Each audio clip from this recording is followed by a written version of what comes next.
I think that's one thing that can possibly be holding this up, if you ask me. I I, I think. Well, I'll say this: Russ is on the last year of his deal, so it's hard to say if Russ is still on the roster that it'll affect the contract decision. Maybe, maybe not.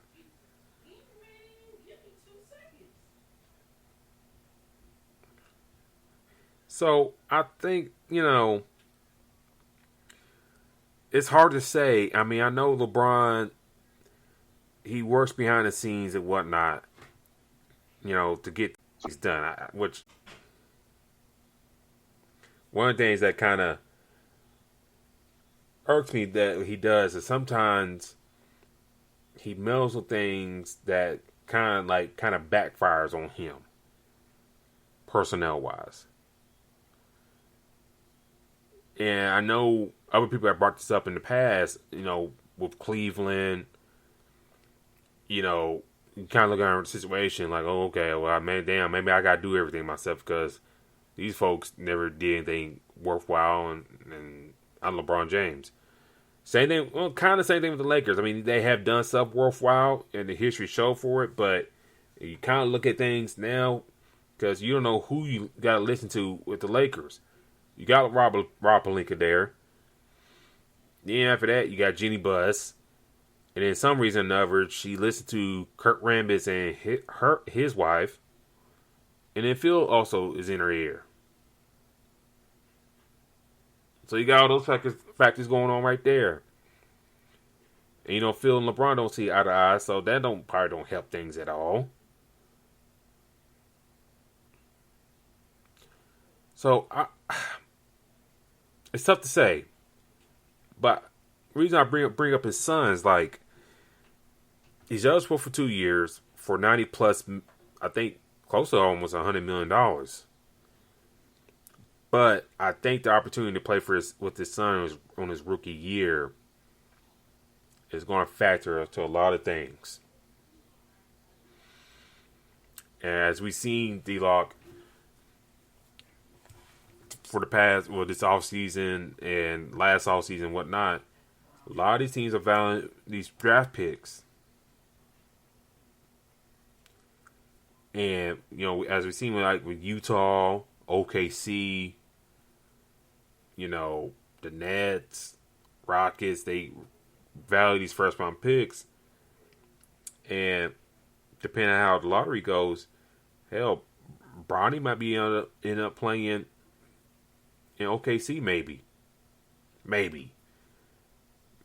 With the draft picks, hey, with Utah maybe in rebuild mode by 2024. They could have their eyes on Bronny. If Portland, after, some point here, decides to really rebuild and get rid of Dame, they could be in the running for Bronny. So it's just a lot of factors that's going along with this, in my thinking. And if you draft a Bronny, you bring in LeBron with you potentially.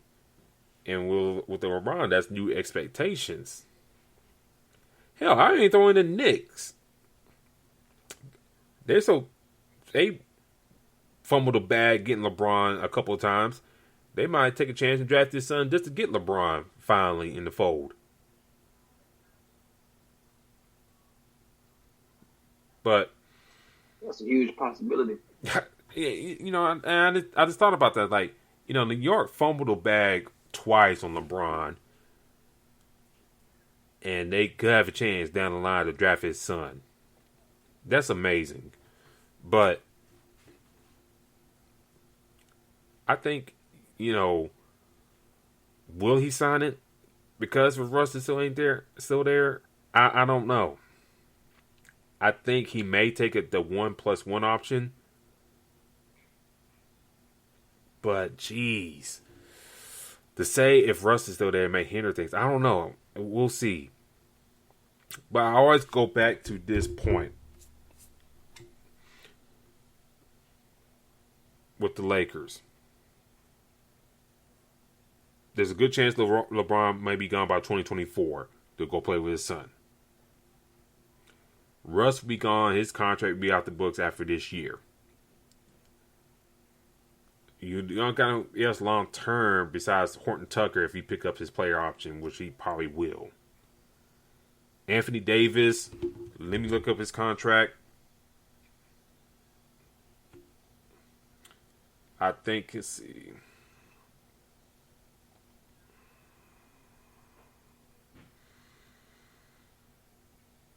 Let's see. I think he signed that 5-year max. That deal don't expire. Well, it has a play option to like the 2024-2025 season. So that deal. So the last part of the deal is on the 2024. But God knows what his health is going to be like at that point. My reason I get to this, ladies and gentlemen, I've been beating this drum. After that, and I know the Lakers, they've been trying to, if you're trying to trade Rush, we got to give up those draft picks. That 2027 pick. At that point, even if Anthony Davis pick up his option, you got at least 1 year to kind of bottom out if you're the Lakers to get you a high quality player around 2026 and 2027. Why do that? LeBron be long gone. Anthony Davis probably gone. Russ will be long gone. My point is, a lot of things kind of hinder with this extension. And even, let's go along if he does sign for the 2 years. By 2024, he could be gone. Along with Davis. And that's a lot of cap space there. And I think that could give the Lakers that real true rebuild again, which they kind of really need. Because with LeBron told you only had like 1 championship to show for it.